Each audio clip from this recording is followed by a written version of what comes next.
भद्रं कर्णेभिः श्रीरामदेवाः भद्रं पश्येमाक्षवीर्यजत्राः स्त्रैः अङ्गैः तुष्टवान् स्वस्तनूभिः व्यशेम देवहितं यदायुः स्वस्ति न इन्द्रो वृद्धसर्वाः स्वस्ति न पूषा विश्ववेदाः स्वस्ति नस्ताक्षर्यो अरिष्टनेमिः स्वस्ति नो बृहस्पतिर्दधातु। ओम शांति शांति शांति। शंकरं शंकराचार्यं केशवं बादरायणं सूत्रभाष्यकृतौ वन्दे भगवन्तौ पुनः पुनः। ईश्वरो गुरुरात्मेति मूर्तिभेदविभागिनी व्योमवद्व्याप्तदेहाय दक्षिणामूर्तये नमः। अखण्डमण्डलाकारं व्याप्तं येन चराचरं तत्पदं दर्शितं येन तस्मै श्रीगुरुवे नमः। अज्ञानतिमिरान्धस्य ज्ञानाञ्जनशलाकया चक्षुरुन्मीलितं येन तस्मै श्रीगुरुवे नमः। गुरुर्ब्रह्मा गुरुर्विष्णु गुरुर्देवो महेश्वरः गुरुः साक्षात् परं ब्रह्म तस्मै श्रीगुरुवे नमः। त्वमेव माता च पिता त्वमेव बन्धो च सखा त्वमेव विद्या द्रविणं त्वमेव सर्वं मम देव गजाननं भूतगणाधिसेवितं कपितजम्बूफलचारुभक्षणम् उमासुतं शोकविनाशकारकं नमामि विघ्नेश्वरपादपङ्कजम्। अनंत श्री विभूषित नित्य प्रातः स्मरणीय वंदनीय पूजनीय अर्चनीय 1008 श्री पंचायती महानिर्वाणी अखाड़ा के वरिष्ठ श्रोती वरिष्ठ महामंडलेश्वर एवं उत्तर प्रदेश संघ समाज के अध्यक्ष श्री सदगुरुदेव भगवान के चरणों में कोटि कोटि नमन वंदन। विराजमान यहाँ पर हमारे ब्रह्मचारी श्री कृष्ण चैतन्य जी के अंतःकरण में स्थित उस आत्मस्वरूप परमात्मा को नमन करते हैं। हम इस मांडूक्योपनिषद जो अथर्ववेदी है जिसका मूल प्रयोजन ही है आत्म साक्षात्कार करना यानी अपने स्वरूप में स्थित होना, उसी के वैतथ्य प्रकरण के पहले कार्य से पढ़ती हैं। वैतथ्यं सर्वभावानां स्वप्नम् आहुमनीषिणः अन्तः अस्थानात्तु भावानां संवृत्तेन हेतुना अदीर्घत्वाच्च कालस्य काले च गत्वा देशान् पश्यति प्रतिबुद्धस्य वै सर्वः तस्मिन् देशेन विद्यते अभावस्य रथा आदीनां श्रूयते न्यायपूर्वकं वैतथ्यं तेन वै प्राप्तं स्वप्न आहु प्रकाशितम्।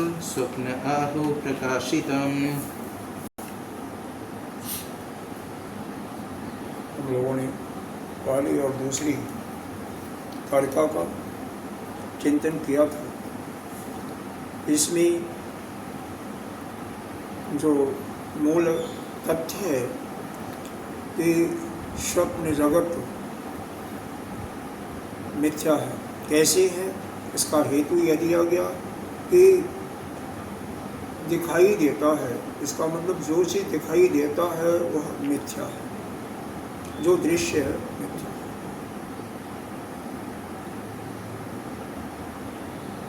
यहाँ तक कि अगर आप किसी भी चीज़ को देखते हो, जो भी आपके इस दृष्टि से दिखाई देता है, वह आप नहीं हो, इससे आप अलग हो, यह शूद्र प्रकार से हो। तो यहाँ पर जो दृष्टि है, जो दिखाई दे रही है आपको, वह मिथ्या है। क्योंकि स्वप्न में हमें दिखाई देता है, मनुष्य भी दिखाई देते हैं, वस्तुएं भी दिखाई देती हैं, नाना प्रकार की चीज़ें जैसे हम जागृत अवस्था में देखते हैं वैसे वहाँ भी दिखाई देती हैं। क्योंकि दिखाई दे रहा है, इसका मतलब वो क्या है, वो मिथ्या।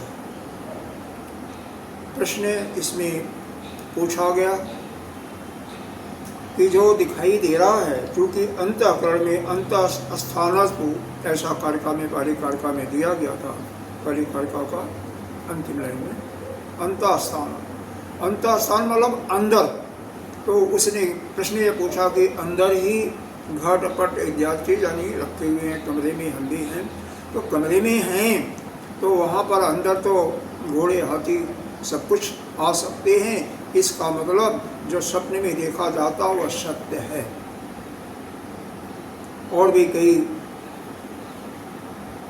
जो अद्वैत को मानने वाले नहीं हैं, उनका भी यही तर्क होता है कि नहीं, जो चीज़ हम देख रहे हैं वह सत्य है। लेकिन वास्तव में जो हम देख तो रहे हैं वह सत्य इसलिए नहीं है कि जो चीज़ दिखाई दे रहा है वह कुछ पहले नहीं था और बाद में भी नहीं रहेगा, बीच में दिखाई दे रहा है, तो इसलिए वह सत्य नहीं है। यानी जिसका आदि और अंत का नहीं है, न आदि में है न अंत में है, वह मिथ्या ही है, बीच में है।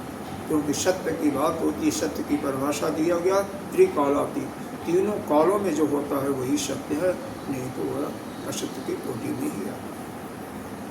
फिर इसका समाधान इस प्रकार से किया कि वह जो है कहाँ पर है, यह अपने शरीर के अंदर ही, भाष्कर ने यह बताया, शरीर के अंदर ही संवृत्तेन, मतलब एक संकुचित स्थान में, संकुचित नाड़ी में है, न कि कमरे में है या आदि स्थान में है, जहाँ पर चींटी भी नहीं जा सकती, उसके अंदर सीटी भी नहीं समा सकती। इसलिए यह जो कहना है अंतःस्थानात्, इसका मतलब यह जो शरीर की दीवारें हैं, उस दीवारों के अंदर एक सूक्ष्म नाड़ी है, उस नाड़ी के अंदर, नाम वैसे उसका नाम हमने क्या बताया था, नाम सुषुम्ना नाड़ी ने इसका नाम बताया था, ही से था, से कुछ नाड़ी बताया था। उस नाड़ी में, और नाड़ी इतनी पतली होती है कि बाल के 100वें अंश के बराबर, इसलिए उसमें कुछ जा नहीं सकता, तो बहुत ही संकुचित स्थान होता है। इसलिए वहाँ पर कोई चीज़ जो भी हम सपने जगत में देखते हैं, हाथी घोड़ा मनुष्य इत्यादि, वहाँ पर उनका होना संभव नहीं है, इसलिए वह मिथ्या है। इसलिए वह जो कुछ दिखाई दे रहा है वह केवल प्रतीति हो रही है, वास्तव में नहीं है। फिर उसके बाद प्रश्नकर्ता, उत्पक्षी प्रश्न करता है कि वह वहाँ पर न देख करके ऐसा जैसा मालूम पड़ता है, दूर दराज देशों में जाता है तो वह वहीं पर जा करके स्वप्न देखता है। तो इसका निराकरण किया गया कि भाई वहाँ जाता तो समय लगेगा जाने में और आने में, और चूँकि स्वप्न की जो देखने का जो समय होता है बहुत कम होता है, तो उस थोड़े समय में वहाँ जा कर के आ नहीं सकता, इसका मतलब वहाँ नहीं जाता है।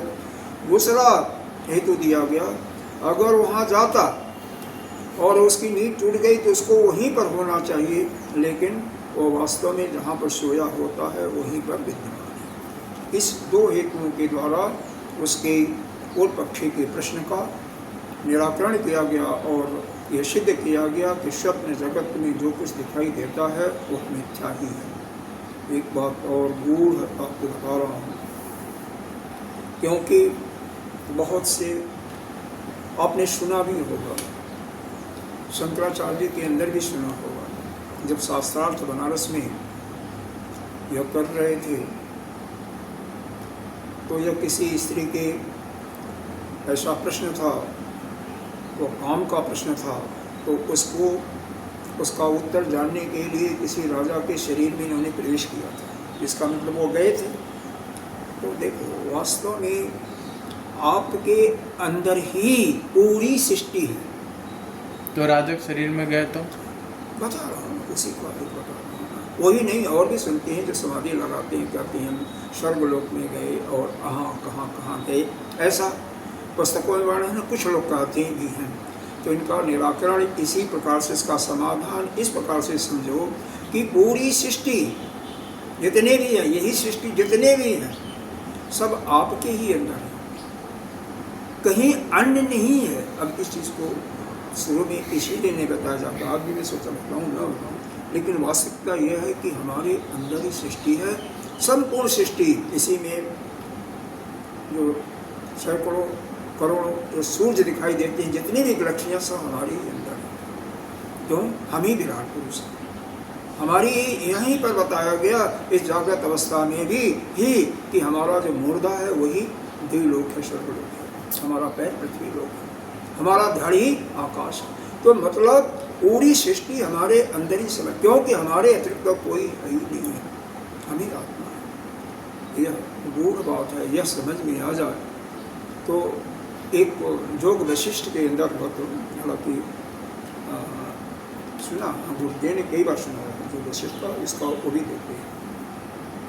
चुड़ाला की कथा आती है, जो वशिष्ठ जी भगवान राम की को समझा रहे थे, उनको ज्ञान दे रहे थे, बल्कि पूरे अयोध्या वासियों को दे रहे थे। राम चूँकि संसार को देख करके दुखी हो गए थे, धीरे धीरे उनका स्वास्थ्य बिगड़ने लगा था, तो उन्हीं को स्वस्थ करने के लिए उनको जो वास्तविकता है ज्ञान देने के दृष्टि से राजा दशरथ ने पूरी प्रजा को, पूर्ववासियों को बुला करके, और वहाँ पर बड़े बड़े ऋषि थे, लेकिन मुख्य रूप से जो शिक्षा दे रहे थे वशिष्ठ दे रहे थे। तो वहाँ पर चुड़ाला और शिखध्वज इन दोनों का दृष्टांत देते हुए बताया था। क्योंकि चुड़ाला वो अपने शरीर से नाना प्रकार के देशों में भ्रमण करती थी, स्वर्गलोक कहाँ, बाद में वो भी भ्रमण करने लगे उसी की कृपा से। तो वो सब कहाँ है? अपने ही अंदर है, कहीं जीव जाता होता नहीं, सब आपके ही अंदर है। आप ही तो ब्रह्म हो। ठीक है, हम जानते नहीं हैं, कुछ देर के लिए हमें उसका बोध नहीं होता है, लेकिन यहीं पर आपका अभी एक छोटे से स्थान में ये बॉम्बे है, और इसी में अपने ही अंदर आपका यूएसए भी है, रसिया भी, सारा यही क्या सारी गैलेक्सीज इसी के अंदर है। इस चीज़ को समझ लेना चाहिए, सब कुछ हमारे ही अंदर है, क्योंकि हमारे अतिरिक्त और कुछ भी नहीं है। आप जीव नहीं है, इसी चीज़ को समझना, क्योंकि जीव की तो उत्पत्ति ही कहीं नहीं है, ऐसा सिद्ध नहीं किया गया। यह तो केवल उस परम सत्ता को दिखाने के लिए, उसको बताने के लिए यह जीव की उत्पत्ति, सृष्टि की उत्पत्ति का वर्णन किया गया है नाना प्रकार के शास्त्रों में। अब यह जब सिद्ध हो गया कि स्वप्न का, वैसे तो आप तो पहले से जानते हैं कि स्वप्न में जो कुछ है, स्वप्न जगत, सभी इसको मतलब सभी ज़्यादा मतलब मैक्सिमम सभी लोग जानते हैं कि स्वप्न जगत मिथ्या है, इसमें कोई मतभेद नहीं है। जितने भी हमारे आचार्य हैं सभी लोग इसको मानते हैं, चाहे हमारे आस्तिक दर्शन के हैं, नास्तिक, सब मानते हैं स्वप्न मिथ्या है। लेकिन अब स्वप्न दृष्टि, स्वप्न में जो कुछ दिखाई देता है दृश्य, वही चूंकि जागृत में वैसे ही दिखाई देता है। स्वप्न में कुछ देर के बाद वह समाप्त हो जाता है, तो जागृत अवस्था में भी जो कुछ हम दृश्य देखते हैं कुछ समय के बाद, ठीक है, वह सेकंडों में नहीं समाप्त होता, मिनटों में नहीं, लेकिन वर्षों के बाद वो भी नहीं होता। ऐसा समानता देते हुए यह इसको हेतु कहती है। हेतु क्यों? इस कारण से, हेतु का मतलब इस कारण से, क्योंकि स्वप्न जगत में सब कुछ मिथ्या क्यों कहा गया, उसका मुख्य कारण यही था कि वह दिखाई दे रहा है और जो दिखाई दे रहा है वह मिथ्या है, वह केवल कल्पित चीज है। तो जो वही चीज़ें हम जागृत अवस्था में भी देख रहे हैं। अंतर क्या है, स्वप्न जगत में अपने शरीर के अंदर एक हिता नाम की नाड़ी है, उसमें स्वप्न को देख रहे हैं, और बाह्य जगत में हम जहाँ तक भी हमारी दृष्टि जाती है वहाँ देख रहे हैं। अंतर यही है, बाकी क्रिया एक समान है कि वहाँ पर भी नहीं टिकता, यहाँ पर भी नहीं टिकता, अवधि का फेर है। ग्राहक ग्राहक वहाँ भी दिखाई देते हैं और ग्राहक ग्राहक यहाँ भी दिखाई देते हैं। यहाँ भी एक भेद होता है कि ग्राहक ग्राहक में जो वस्तु वहाँ पर होती है वह काल्पनिक होती है, और यहाँ पर जो है वस्तु में होता है वह वस्तु जो भी एक दूसरे को देता है या दूसरा पहले वाले को देता है, तो वह सब दिखाई देता है जगने के बाद भी, और वहाँ पर सपने में नहीं दिखाई देता। इसलिए यह जागृत अवस्था भी मिथ्या है, और इसी को सिद्ध करने के लिए अनुमान प्रमाण का सहारा लेकर के यह तीसरी कारिका इसी चीज़ को सिद्ध करने के लिए प्रमाण की जरूरत है। प्रमाण बताया गया आपको, पहला प्रमाण जो क्या है, मुख्य रूप से प्रत्यक्ष, जो कुछ आपने देखा, नेत्रों से देखा सुना, वही प्रत्यक्ष प्रमाण। दूसरा प्रमाण क्या होता है, अनुमान प्रमाण। तीसरा क्या होता है, आगम प्रमाण। आगम प्रमाण का मतलब क्या है, जो श्रुति से या गुरु से अपने आचार्य से सुना। लेकिन पीछे बताया गया था कि वह भी जो कितना भी महान क्यों नहीं हो, अगर श्रुति सम्मत नहीं है तो उसको भी हमें नहीं मानना चाहिए, अनुभव एक के अनुभव को नहीं मानना, यही हमारा तथ्य। तो उसी को बताने के लिए फिर यह तीसरी कारिका आई है, नहीं चौथी कारिका में अनुमान का है, तीसरी कारिका में हेतु दे रहे हैं दोनों को समानता दिखाने के लिए। कुछ नहीं, यह समान है, इसमें समान है, इसलिए जागृत अवस्था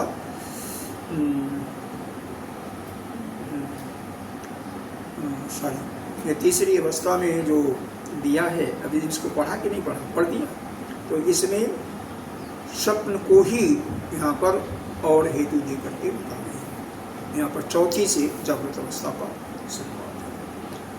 तो तीसरी अवस्था, तीसरी कारिका एक बार पढ़ती है। अभावस्य रथादीनां अभावस्य रथादीनां श्रूयते न्यायपूर्वकं वैतथ्यं तेन वै प्राप्तं स्वप्नम् आहु प्रकाशितम्। वहाँ पर यह बता रहे हैं कि अभावस्य, अभाव होता है किसका, रथ है आदि। अब रथ होगा तो घोड़ा भी होगा, मार्ग भी चाहिए। तो स्वप्न में हम देखते तो हैं, हमें प्रतीति होता है कि रथ जा रहा है, घोड़ा भी है, तो लेकिन वास्तविकता क्या होती है, जगने के बाद हमें न रथ दिखाई देता, न घोड़ा दिखाई देता है, न रास्ता भी नहीं दिखाई देता। तो इन सब चीज़ों का अभाव होता है। श्रूयते न्यायपूर्वकम, श्रूयते यह जो है श्रुति में भी और न्यायपूर्वक मतलब युक्ति के द्वारा भी सिद्ध कर दिया गया कि स्वप्न जगत में ये सब। तो वैतथ्यम, यह क्या है, वैतथ्य है। वैतथ्य का मतलब क्या होता है, असत्यत्वेन या मिथ्यत्वेन। अगर किसी को मिथ्या कहा जाए तो उसी का हो गया मिथ्यत्वेन, और असत्य कहा जाए असत्यत्वेन, और यहाँ पर बताया वैतथ्य। तीनों का अर्थ एक ही है, तीनों का मतलब झूठ है, मिथ्या है। तेन वही प्राप्तम, तेन का अर्थ क्या किया गया, तो यहाँ पर भास्कर जी ने तेन शब्द का अर्थ दिया है। तेन का मतलब अंतःस्थान संतत्वाद। जैसे पीछे पहली कारिका में आया था ना कि अंतःस्थान में संतत्वाद मतलब सूक्ष्म संकुचित स्थान में सारा स्वप्न जगत में दिखाई देता है। तो यह वैतथ्य क्यों कहा गया कि तेन, उस स्वप्न अवस्था में जो कुछ दिखाई देता है शरीर के अंदर, और एक संकुचित स्थान में, क्योंकि हिता नाड़ी में ही दिखाई देता है, वही प्राप्त वहाँ पर दिखाई देता है। वहाँ पर कोई संभावना नहीं है कि जो कुछ हम देखते हैं वहाँ पर वह मौजूद हो, इसलिए उसको क्या कहा गया? मिथ्या कहा गया। और स्वप्नम आहु प्रकाशितम, प्रकाशितम का अर्थ बताया गया, जो कि विद्वान लोग हैं, तत्वदर्शी हैं, तो तत्वदर्शी क्या बताते हैं कि वह जो अपनी आत्मा है, उस आत्मा के प्रकाश से सभी चीज़ें प्रकाशित होकर के दिखाई दे रही हैं, चाहे स्वप्न जगत में या जागृत अवस्था में। लेकिन यहाँ पर केवल स्वप्न का वर्णन है, तीसरे प्रकार है। तो स्वप्न जगत में जो कुछ हो रहा है, प्रकाशित हो रहा है, वह कहाँ हो रहा है? केवल अपने ही आत्मा के द्वारा। स्वयं, इसका अर्थ दिया स्वयं ज्योतिष, मतलब अपने ही प्रकाश से। प्रतिपादना प्रकाशितम आहु ब्रह्मविदम, यानी जो ब्रह्म को जानने वाले हैं, यानी तत्ववेत्ता लोग यही कहते हैं कि वह अपना ही प्रकाश, अपने ही आत्मा का प्रकाश से वह प्रकाशित होकर के वह सब सारा कुछ प्रपंच आपको दिखाई देता है। वहाँ पर कोई और किसी का प्रकाश नहीं है, केवल अपना ही है, ऐसा ब्रह्मवेत्ता लोग कहते हैं। तो यहाँ पर 3 हेतु हो गया, पहले 2 हेतु दिए गए थे और यह तीसरा भी हेतु हो गया कि जो कुछ वहाँ पर दिखाई देता स्वप्न जगत में, रथ घोड़ा आदि, और भी ले सकते हैं हाथी मनुष्य इत्यादि, वह सब जगने के बाद बिल्कुल उनका लोप होता है, वो कोई भी चीज़ आपको नहीं मिलती। इसलिए क्योंकि वहाँ पर होती ही नहीं, तो उसकी कोई संभावना नहीं। दूसरा चीज़, यह स्वप्न जगत में जो हम देख रहे हैं, फिर जो पीछे वाला कारका का इन्होंने दोहराया कि वह एक हमारे शरीर के अंदर ही एक संकुचित स्थान में जो हिता नाम की नाड़ी है, उस नाड़ी इतनी सूक्ष्म है, इतनी पतली है कि वहाँ पर किसी भी चीज़ का होना संभव नहीं हो सकता। यानी चींटी का भी कहा जाए तो वह भी नहीं उसमें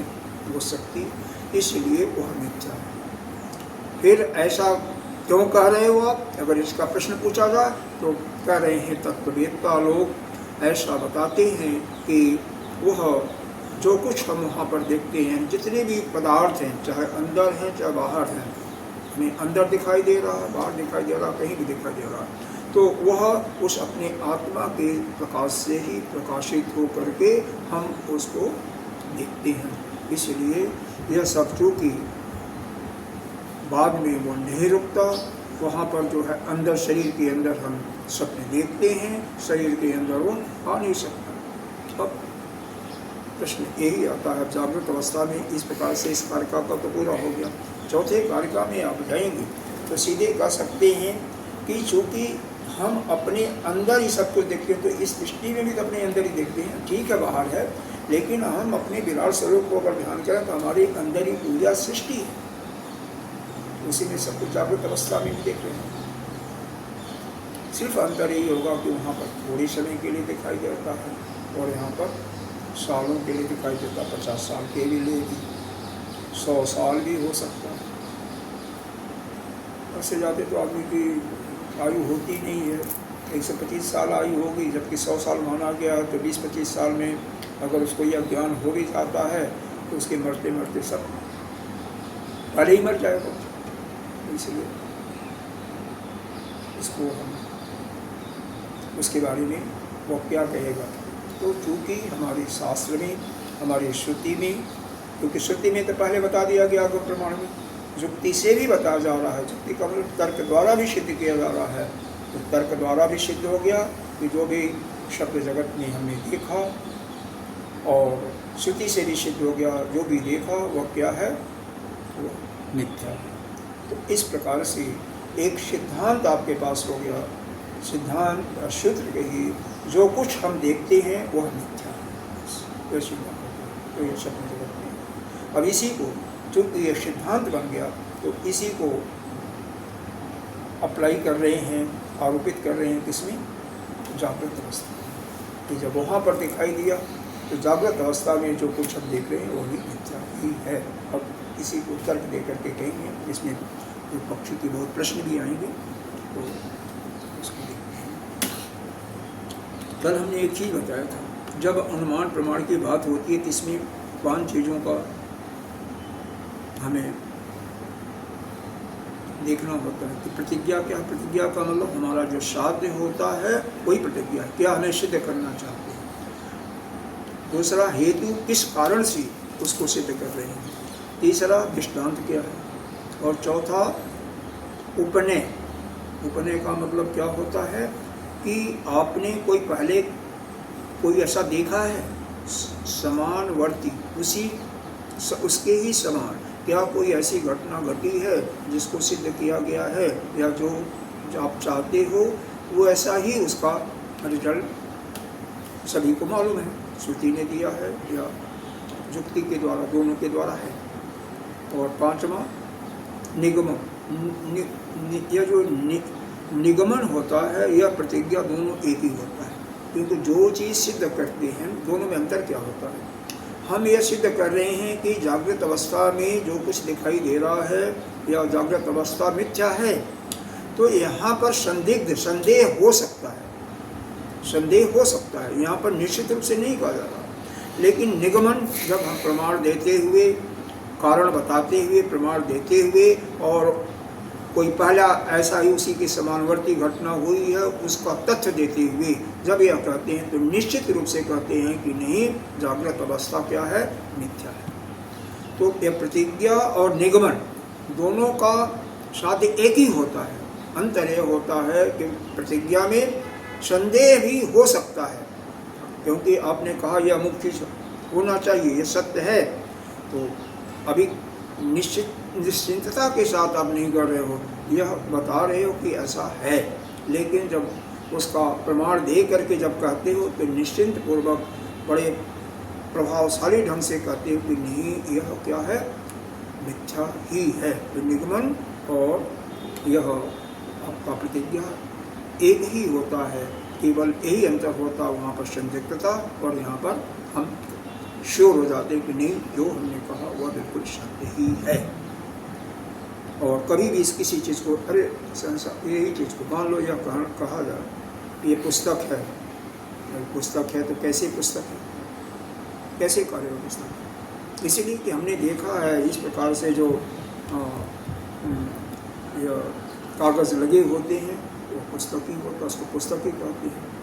पुस्तक का नाम अलग हो सकता है, पुस्तक में फोटो लिखावट अलग हो सकती है, लेकिन वो पुस्तक होती है।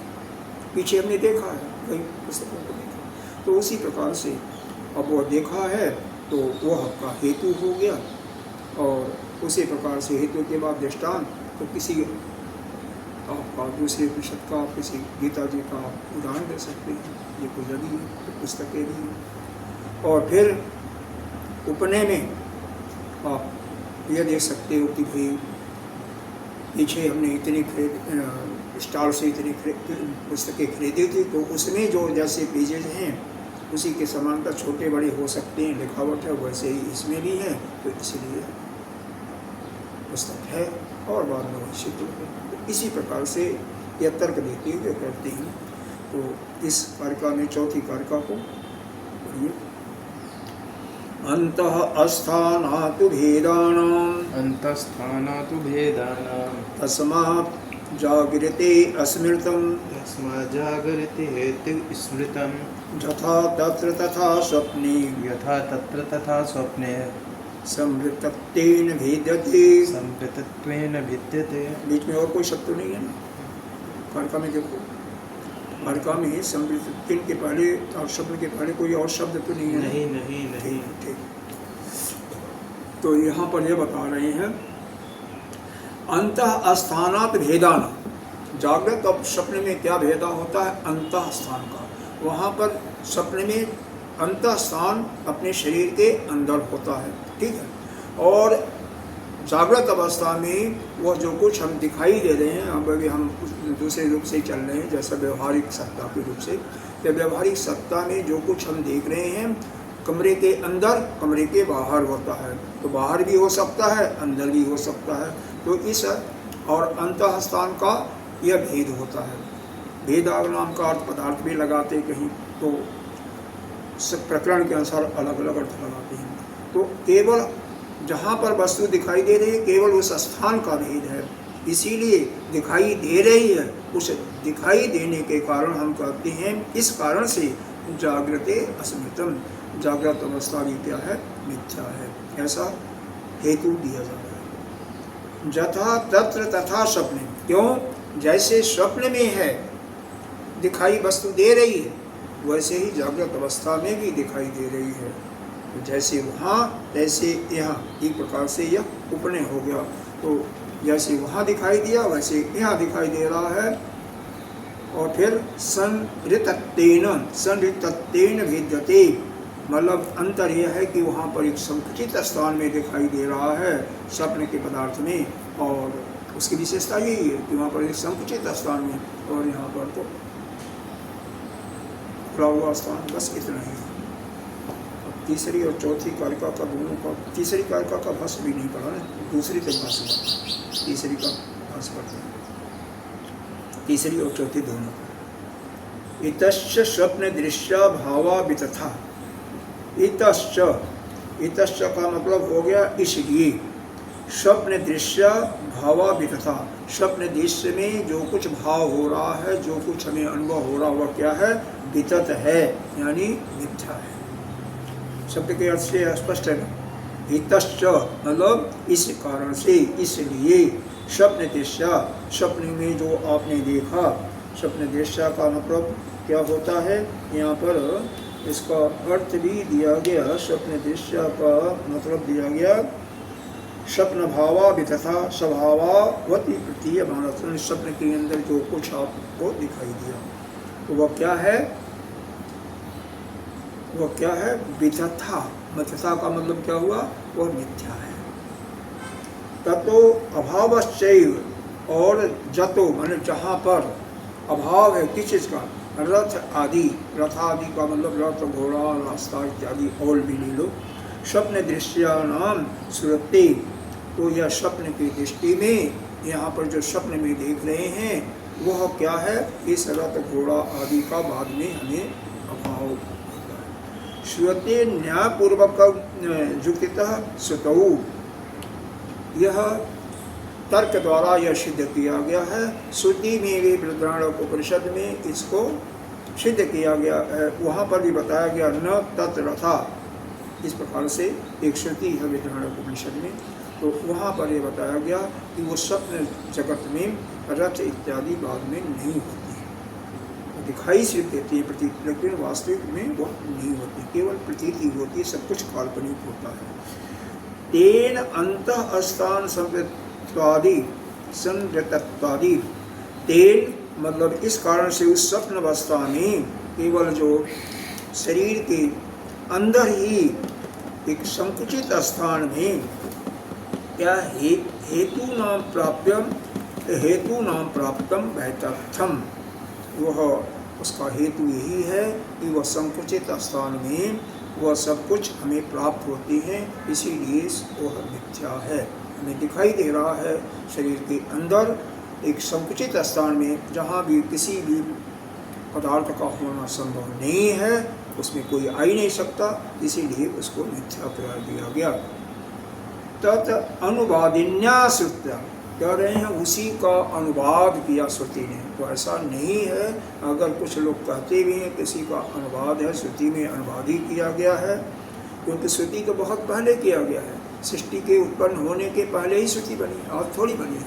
वहाँ पर भगवान विष्णु ने ब्रह्मा को दिया, ब्रह्मा ने फिर अपने पुत्र को दिया, सौनकादक आदि को, फिर वशिष्ठ जी के माध्यम से फिर व्यास जी उसका पूरा संकलन किए। तो स्वप्न स्वयं ज्योतिष, यह वहाँ पर तो यह कारण यह है कि अनुवाद करने का जो प्रयोजन है, क्यों अनुवाद करने के लिए कहा जा रहा है, तो उसका कारण सिर्फ एक ही है कि यह अपने आत्मसत्ता को बतानी थी, अपने को बताने के लिए ऐसा लिखा कि अनुवाद किया गया। उसका अभिप्राय यह है कि हम अपने आत्मा के ही प्रकाश से सब चीज़ों को देख रहे हैं। तो आत्मा प्रकाशवान है। आत्मा की सत्ता को बताने के लिए इसको बताया गया है कि श्रुति ने उसका अनुवाद किया। वास्तव में श्रुति अनुवाद नहीं किया। अगर श्रुति अनुवाद करती तो श्रुति को प्रमाण माना ही नहीं जाता भाई। वो तो इसका मतलब श्रुति में अगर मान लो या सही हो कि श्रुति ने अनुवाद किया तो इसका मतलब जो तर्क आपने दिया है वो उसी कटित्व का भी अनुवाद का मतलब नकल होता है, वो किया तो वो प्रमाण तो नहीं माना जाएगा ना। लेकिन वास्तव में श्रुति में तो जो कुछ है अनादिकाल से जब सृष्टि की प्रथम रचना हुई होगी तभी भगवान ने ब्रह्मा को दिया और वहाँ से ही यह सारा यह चारों वेद हमारे यहाँ वेद को ही श्रुति कहती है। वो तो बहुत अनादिकाल का है, तो इसलिए अनुवाद नहीं किया। यह तर्क के ऊपर है और वो श्रुति के द्वारा है। लेकिन जो यहाँ पर अनुवाद कहा जा रहा है उसका तात्पर्य यही है कि आत्मा के ही प्रकाश से आप अपने अंदर सब चीज़ों को देख रहे, क्योंकि सभी चीज़ें प्रकाशित हो रही हैं। और ऐसा ब्रह्मविदः तत्त्वविदः आहु, मतलब तत्ववेत्ता लोग ऐसा कहते हैं कि आत्मा के प्रकाश से ही सब कुछ प्रकाशित होता है। ये बात समझ में आ रही है ना? क्योंकि शरीर के अंदर जो आत्मा को रखाने के लिए ही कहा गया है और उसी के प्रकाश से जितना भी हम चीज़ देखते हैं चाहे अंदर चाहे बाहर सब कुछ उसी के प्रकाश से ही दिखाई देता है। अगर दृष्टांत देना हो तो कमरे में लाइट बंद हो जाती है और फिर भी अंधेरा है चारों तरफ से, फिर भी थोड़ी देर के बाद हमें सब कुछ दिखाई देने लगता है। ठीक है, उतना स्पष्ट नहीं लेकिन दिखाई देता है। इसका मतलब आत्मा में ज्ञान यानी आत्मा में चित्त, वैसे भी कहा जाता है अब क्या हो सच्चिदानंद, मतलब सत्य का मतलब हो है मैं हूँ, और चित्त का मतलब ज्ञान से रूपा प्रकाश रूपा। तो हम प्रकाश हमारे अंदर भी है क्योंकि हम ही ब्रह्म भी हैं। हाँ ठीक है, थोड़ा कम है। चौथे कारिका का भाष्य कह रहे हैं जागृत दृश्यानाम भावानाम, जागृत में अवस्था में जो यहाँ पर भावानाम का अर्थ मतलब पदार्थ, जो भी पदार्थ दिखाई दे रहे हैं वैथत्तम इति प्रतिज्ञा, वह क्या है मिथ्या है, यही प्रतिज्ञा है। तो यहाँ पर यह भाष्यकार स्पष्ट कर रहे हैं, यहाँ पर प्रतिज्ञा क्या है, इस जागृत अवस्था में जो पदार्थ आप देख रहे हो वह क्या है मिथ्या है, अर्थात जागृत अवस्था मिथ्या है, यह प्रतिज्ञा किया गया। दृश्यत्व आदि इति हेतु, इसका हेतु क्या बताया, ये जो दृश्य हो रहा है दिखाई दे रहा है वही इसका हेतु है। क्यों, स्वप्न में भी हमने यही देखा था कि वह दिखाई दिया था, तो उसी को हेतु मान करके हमने सिद्ध किया था कि स्वप्न अवस्था क्या है मिथ्या। तो जो दिखाई देता है वह मिथ्या है, स्वप्न में अभी हमने देखा, तो जागृत अवस्था में चूंकि ये सब दिखाई दे रहा है इसलिए मिथ्या है।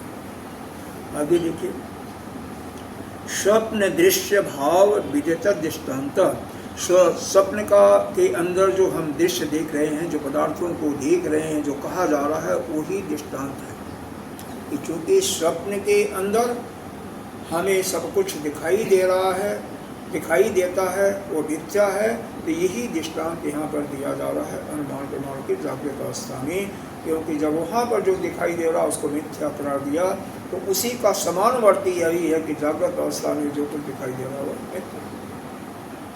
दोनों घटनाएं एक समान होती है। जथा तत्र स्वप्ने, जैसे वहाँ पर स्वप्न में दृश्यानाम भावानाम वैतथ्यम, भावना मतलब पदार्थ है, तो सारे पदार्थ जो दिखाई दे रहे हैं वो क्या है मिथ्या है, यही तो सिद्ध किया गया। तथा उसी प्रकार से जागृत अपनी, जागृत अवस्था में भी दृश्यत्वम अविशिष्टम इति, जो कुछ दिखाई दे रहा है दृश्यत्वम अविशिष्टम, वो विशिष्ट नहीं है।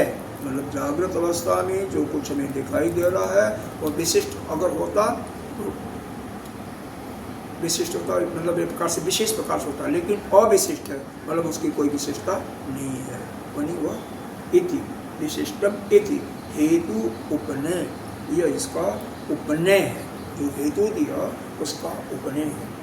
क्यों उपनय हुआ, क्योंकि उस स्वप्न अवस्था में जो हमें दिखाई दिया वह क्या हुआ वह मिथ्या करार हुआ। तो यहाँ भी जो दिखाई दे रहा ये भी मिथ्या है, बस इसी तस्मात् इसी कारण से, उसी कारण से जागृत अपि, जागृत अवस्था भी वैतथ्यम अस्मृतम इति निगमनम, इसीलिए यह जो जागृत अवस्था है यह मिथ्या है ऐसा ही कहा जाता है। यही निगमन है, निगमन यानी जो प्रतिज्ञा हमने किया था वहाँ पर थोड़ा संदिग्ध मान भी सकते हैं, लेकिन पर यहाँ पर हम निश्चित रूप से कहा जा रहा है। तो जैसा सपने तैसा जागृति, दोनों अवस्थाओं में सेम है, इसलिए हमारा सिद्ध हुआ कि जागृत अवस्था जो है क्या है, मिथ्या है।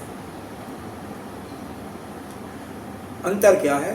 अंतः स्थान संगतत्वेन च स्वप्न दृश्यानां भावानां, वहाँ पर जो पदार्थ हैं हमारे शरीर के अंदर ही संगतत्वेन, मतलब एक संकुचित स्थान में किसी नाड़ी में स्थित हैं, पिता नाम की नाड़ी, लेकिन जागृत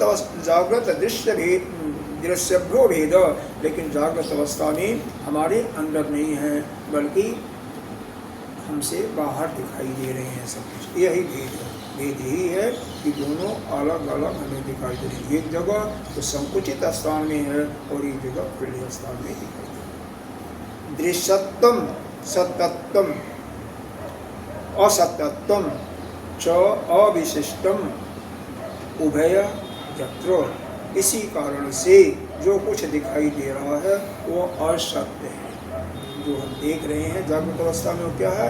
असत्यत्वम च अविशिष्टम, और वह विशेष नहीं है।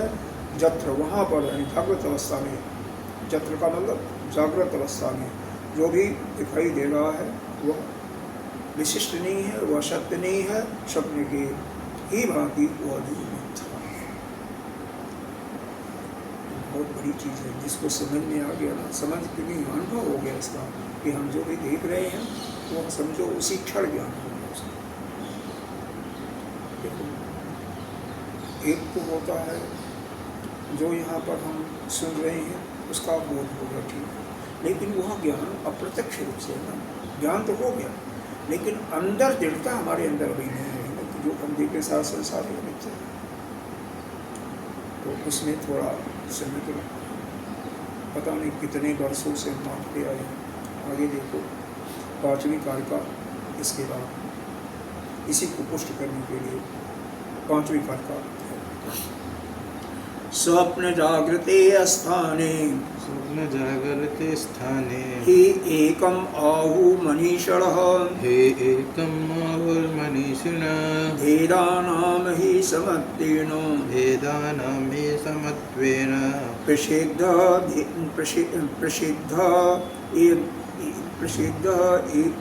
प्रसिद्धेन न एव हेतुना, इसका और कोई कारण नहीं है। कह रहे हैं स्वप्न जागृत स्थान में, स्वप्न में और जागृत इन दोनों स्थान में जो तत्ववेत्ता हैं यही कहते हैं दोनों एक ही जैसे हैं, निश्चय रूप से ही, माने निश्चय रूप से एकम, एक ही है, मतलब एक ही प्रकार से इसमें आहु माने कहते हैं मनीषा माने तत्ववेत्ता लोग, तत्ववेत्ता लोग यही कहते हैं दोनों स्वप्न और जागृत अवस्था एक जैसे ही हैं। भेदाना भी समझते हैं, और केवल उसमें जो समानता है दोनों समान हैं, लेकिन भेदानाम, भेदानाम का अर्थ यहाँ पर लगाया पदार्थानाम, तो केवल पदार्थों जो दिखाई दे रहे हैं सब में दोनों में समानता है, प्रसिद्ध नहीं हेतना, और इसीलिए जागृत अवस्था को स्वप्न जैसे समान बताया गया है और सपन जैसे बताने के कारण उसको मिथ्या करना गया। देखो भेदानाम का अर्थ यहाँ पर क्या लगाया, पदार्थानाम, और पीछे क्या लगाया था, पीछे लगाया था उसका भेद जो होता है, भेद जो शाब्दिक अर्थ होता है। यहाँ पर भाष्यकार ने क्या लिखा, ग्राह, भेदानाम का अर्थ, भेदानाम का मतलब ग्राह ग्राहकत्वेन हेतु नाम, जो ग्राह और ग्राहक दिखाई दे रहे हैं मतलब पदार्थ हो गए। ग्राह क्या होता है, पदार्थ होता है, और ग्राहक वो भी तो पदार्थ नहीं है, मनुष्य है ना, तो पदार्थ के अंदर सब कुछ लिया गया, मनुष्य भी लिए गए और पदार्थ भी लिए गए, जो कुछ है दिखाई दे रहा है। क्योंकि कोई लेन देन क्या होगा, ग्राह का मतलब क्या होता है, जो लेता है, और जो वस्तु है, और ग्राहक का मतलब जो लेता है, और बीच में एक ग्रहण होता है, मतलब दोनों में एक से दूसरे जगह में आया तो बीच का जो होता है उसको ग्रहण कहते हैं। एक ने दिया दूसरे ने ग्रहण किया, तो ग्राहक भेदाना, तो यह ग्राहक यह दोनों में होते हैं। प्रसिद्ध नहीं भेदानाम, यह पदार्थ में भेदानाम प्रक्रिया के ग्राहकत्म हेतु नाम समझते हैं। दोनों में यह समान होता है। यह जो हेतु है, जो यह कारण दिया जा रहा है, या जो इसका दृष्टांत दिया जा रहा है, तो ग्राहक भाव स्वप्न में भी होता है और वही जागृत अवस्था में होता है। तो दोनों में इसी कारण से यहाँ पर समता दिया गया। कौन दोनों हैं बताया गया, स्वप्न जागृत अस्थानयो एकत्वम आवो विवेकिनः इति। इसी कारण से जो विवेकी हैं, तत्वदर्शी हैं, वो इसको क्या कहते हैं, जागृत अवस्था स्वप्न जैसे ही स्वप्न की तुल्य होने के कारण से यह मिथ्या है। इति पूर्व प्रमाणम सिद्ध अश्य एव फलम, इसका फल ही हुआ कि जैसे पहले मतलब पूर्व का मतलब पिछले कार्यक्रम में जैसा बताया गया था, उसी के अनुसार जो फल प्राप्त हुआ कि यह जागृत अवस्था क्या है, मिथ्या है। तो यहाँ पर अभी फिर और आगे चलेगा, आगे प्रश्न इत्यादि भी आएंगे, लेकिन यहाँ पर एक प्रकार से तर्क के द्वारा यह युक्ति के द्वारा कहिए कि जागृत अवस्था और स्वप्न अवस्था दोनों को क्या बता दिया गया, दोनों मिथ्या है, दोनों मिथ्या। कैसे बताया गया, और इसको एक समराइज करके हम समाप्त करते हैं। समराइज करने के लिए पहले देखेंगे, स्वप्न अवस्था में प्रश्न पूछा गया था, क्योंकि स्वप्न अवस्था क्या है, जब आपकी सारे यह स्थूल शरीर सोया हुआ होता है, इंद्रियां भी सोई होती हैं, लेकिन मन वहाँ पर जागता नहीं।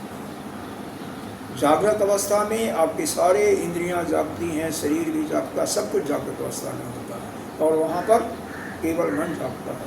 तो वह मन ही एक अलग संसार बना देता है। किस लिए बनाता है कि वह जागृत अवस्था में जो उसकी कामनाएं थी, इच्छाएं थी, उसके भोग से वह संतुष्ट नहीं हुआ, वो भोगना शेष है, इसलिए वह एक नया संसार बना करके, नई सृष्टि करके उसको भोगता है। इसीलिए इस भोग को सुख चलता है। वह स्वप्न अवस्था में प्रश्न यह हुआ था कि जो दिखाई दे रहा है स्वप्न अवस्था में, वह हमारे कमरे में अंतःस्थान है, तो अंतःस्थान की बात कही गई, तो हमारा कमरा भी तो अंत है, क्योंकि दीवार चारों तरफ से बंद है, इसको भी अंतःस्थान है। इसमें तो हाथी घोड़ा सब कुछ आ सकता है।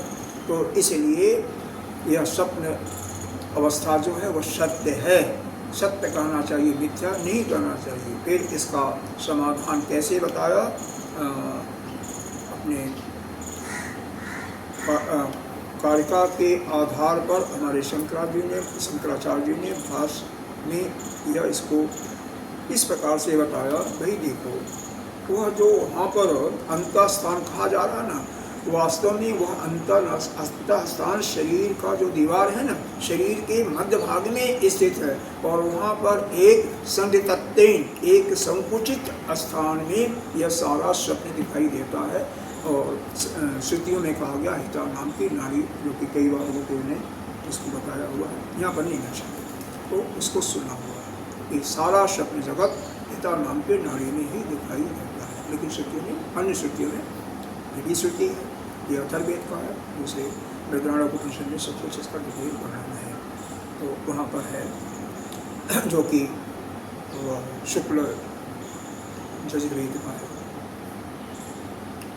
तो चूँकि यह दिखाई इसलिए नहीं देता यहाँ पर, क्योंकि यहाँ पर संकुचित स्थान में, इसलिए यहाँ पर वह संभव नहीं है कि सारे जो शब्द जगत में देखते हैं वहाँ पर आ सके, क्योंकि यहाँ पर तो चीटी जैसी छोटी चीज़ भी नहीं आ सकती, इसलिए करार दिया गया। फिर वह प्रश्न पूछता है उत्पक्षी कि भाई ठीक है, मैं मान लिया कि यह संकुचित स्थान में होने के कारण यहाँ पर वह सब नहीं आ सकती है, लेकिन एक बात मेरी सुनो कि जब आप यह कहते हो कि वो सपने देख रहा है तो सपने में तो वो दूसरे शहर में भी चला जाता है, ऐसा मालूम पड़ता है, ऐसा सपने दिखाई देता है। और पूरब सोया हुआ तो उत्तर सपने देखता है। तो इसका समाधान करते हैं, ठीक है वह वहाँ चला जाता है, लेकिन वह वहाँ वास्तव में नहीं जाता है, केवल मन से अपनी सृष्टि बना करके जाता है। क्योंकि अगर जाता और आता तो वहाँ जाने आने का समय इतना ज़्यादा होता है कि वह जो थोड़े समय के अंदर सपने देखता है उसमें यह संभव नहीं है जाना आना। वो 2 मिनट 4 मिनट 10 मिनट के अंदर संभव नहीं है कि कहीं दूर चला जाएगा और वहाँ से आ जाएगा। दूसरा चीज़ यह अपने तरफ से प्रश्न है कि वहाँ पर जाता तो वहीं पर जगने के बाद वहीं पर टूटता नींद उसका, लेकिन वह वहाँ पर नहीं बल्कि यहीं पर सोया हुआ पाया जाता है। तो जहाँ पर स्वप्न, इसका मतलब वो स्वप्न अब यहीं पर लेटे लेटे ही दिख रहा, कहीं आना जाना उसका नहीं होता है। इस प्रकार से स्वप्न अवस्था को मिथ्या करार दिया। तो अब स्वप्न को मिथ्या करार दिया, श्रुति ने पहले ही आगम प्रकरण में उसको सिद्ध किया था। तो जागृत अवस्था को मिथ्या करार देने के लिए इसी के आधार पर यहाँ पर इसी के तर्क के आधार पर मिथ्या करार दिया जा रहा है। क्यों कि स्वप्न अवस्था और जागृत अवस्था दोनों को एक समान बताया गया, क्योंकि दोनों में ग्राहक दिखाई देते हैं। स्वप्न अवस्था में पहले ग्राह और ग्राहक बताओ क्या होता है। हाँ, ग्राह माने वस्तु, जिस वस्तु को लेते हो देते हो, जैसे पहले ग्राह बताओ केवल। ग्राह ही बता रहे हैं। हाँ। ग्राह का मतलब जैसे मान लो किसी ने दिया आपको 1 लाख का चेक या 1000 रुपया दिया, 1000 रुपया लाओ पहले फिर समझे। तो वह वास्तव में वह ग्राह वस्तु, जिस चीज को हम किसी से ग्रहण करें वो ग्राह। हाँ, और जो लेने वाला है वह ग्राहक होता है। जो देने वाला है वो ग्राह है। नहीं, वस्तु ग्राह है। हाँ। और लेने वाला ग्राहक है। ग्राहक है। हाँ।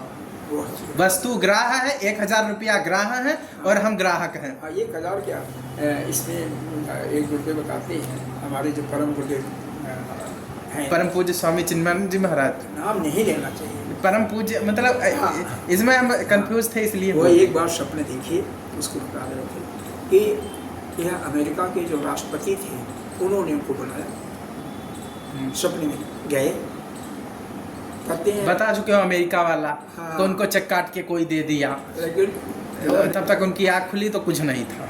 वही चीज़ वो ग्राह वहाँ पर क्या था, चेक था। हमको तुम 25 लाख की चेक काट दो महाराज। 25 लाख देंगे, बाउंस हो जाएगा, और नहीं तो हमें क्या होगा हमें देना पड़ेगा उसका।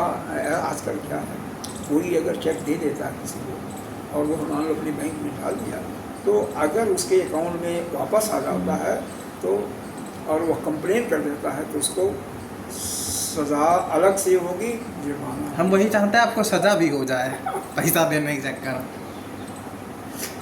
कुछ दिन जेल में भी सत्संग करके आओ, आधे लोगों का कल्याण। और क्या, इसीलिए हमें उतना ही किसी को चेक देना चाहिए जितना संभाल सके। आपके बैंक अकाउंट में बैलेंस है, और उतना आसानी से चेक क्लियर हो जाए। उससे हमेशा ध्यान, चेक काटने के समय और जब तक 1-2 दिन का मार्जिन कोई, और जब तक वह चेक क्लियर नहीं होता तो उसमें से कोई खर्चा नहीं करना चाहिए, नहीं तो बहुत मामला गड़बड़ हो जाता है। गड़बड़ा ही हो गया। अब क्या, तो फिर अगले कार्यक्रम में इसमें यही बताया गया कि स्वप्न और जागृत दोनों एक ही हैं, और उस एक करार देने के, क्योंकि दोनों में ग्राह का भाव होता है, दोनों में दिखाई देता है, इसलिए जागृत अवस्था और स्वप्न अवस्था को एक तुल्य मान करके जागृत अवस्था को क्या किया गया, स्वप्न की तरह मिथ्या किया गया।